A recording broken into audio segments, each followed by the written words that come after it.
దేవునికి మహిమ కలుగును గాక. మన ప్రభువును రక్షకుడైన యేసుక్రీస్తు నామంలో అందరికీ వందనములు. ఈరోజు పరిశుద్ధ గ్రంథంలోని వాక్య పఠనము యెషయా గ్రంథము 43వ అధ్యాయము 15వ వచనం నుండి 28వ వచనం వరకు.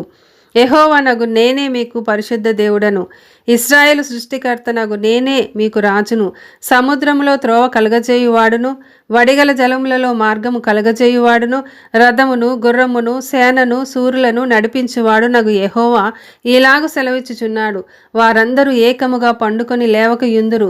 వారు లయమై ఇనప నారవలే ఆరిపోయిరి. మునుపటి వాటిని జ్ఞాపకము చేసుకొనుకుడి, పూర్వకాలపు సంగతులను తలంచుకొనుకుడి.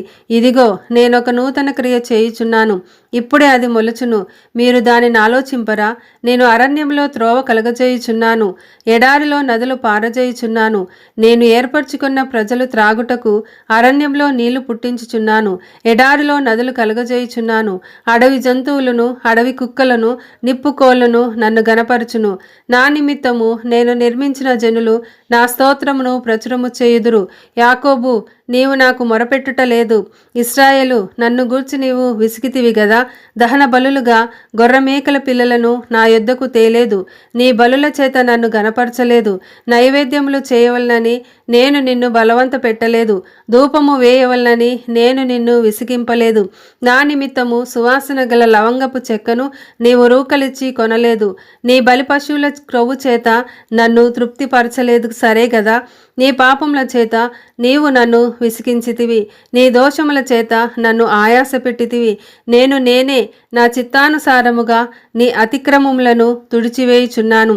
నేను నీ పాపములను జ్ఞాపకము చేసుకొనను. నాకు జ్ఞాపకము చేయుము, మనము కూడి వాదింతము. నీవు నీతిమంతుడుగా తీర్చబడినట్లు నీ వ్యాజ్యమును వివరించుము.